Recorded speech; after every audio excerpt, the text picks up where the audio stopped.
Senhores, boa noite. Gostei muito dos questionamentos que o Flávio abordou e eu gostaria de passar o meu ponto de vista, que pode ser questionado. Sabe que o nosso grupo tem que agir de forma dialética, está perfeito.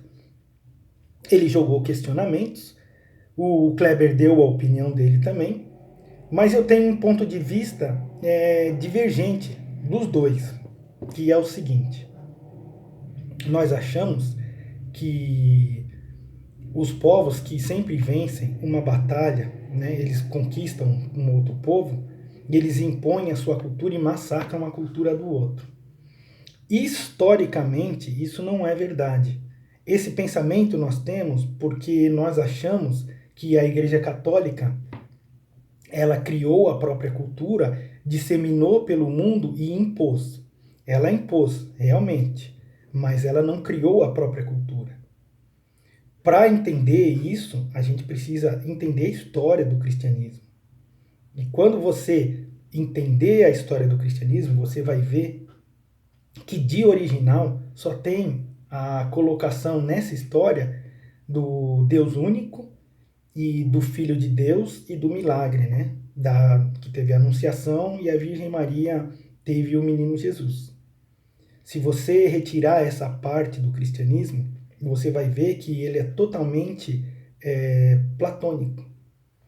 Não há nenhuma diferenciação.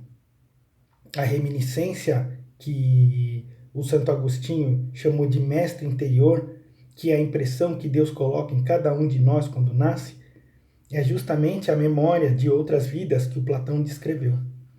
O que eu quero dizer com isso? Que historicamente é complicado você dizer que os perdedores tinham outra cultura e que essa cultura foi dizimada e que existe uma outra versão da história. E eu não achei nenhuma evidência disso. Eu posso dar exemplo do seguinte: a escrita, quando ela foi inventada, Sócrates foi contra, porque ele dizia que isso ia acabar com a memória do homem. Só que a escrita foi passada para frente e o conhecimento que nós temos, eles foram sendo passados adiante, não mais pela memória como era antes, e sim pela escrita. Então o que eu quero dizer com isso? Que a gente acha que o Império Muçulmano guerreou com o Império Grego e tentou impor sua cultura, mas isso não é verdade. Tanto é que Marco Túlio Cícero, que foi um dos maiores imperadores do Império Romano, ele pediu para o filho dele ser educado dentro do aristotelismo. Os romanos, eles continuaram aquela tradição de terem os seus tutores gregos. A cultura, ela não foi dizimada, ela foi destruída. E como o Flávio citou muito o livro do Laurentino Gomes, se ele observar, se eu não me engano, no 1889, aqui onde eu moro, né, que é perto do parque do Museu de Ipiranga, as ruas ela tem nomes ligados à época da independência.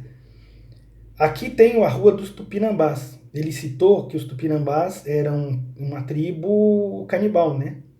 Só que o que acontece? Hoje a gente acha que a gente dizimou a cultura indígena. No livro, muito bem documentado, também está escrito plenamente, né? Estava explicado de todas as maneiras. O nome Souza é um nome que foi adotado pelos indígenas.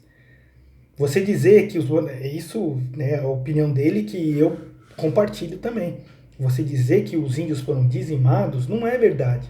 Muitos índios se tornaram ricos e muitos índios absorveram a cultura europeia. Existem casos, claro, que a gente pode chegar e falar assim: nossa, tinha uma cultura lá e ela foi destruída.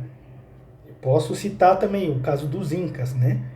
Que realmente os europeus eles não conseguiram destruir as igrejas incas porque elas eram bem construídas demais. O que eles tiveram que fazer? Eles transformaram os templos incas em igrejas católicas. Só que eles converteram os incas para o catolicismo.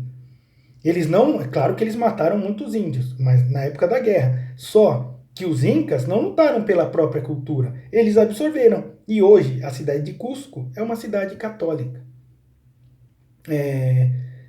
Tendo em vista esse tipo de observação, né, e fazendo esse tipo de comparação, eu penso, né, não é que a história é sempre escrita pelo lado de quem venceu.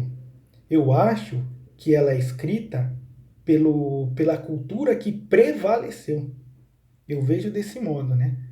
Mas vamos continuar discutindo o assunto.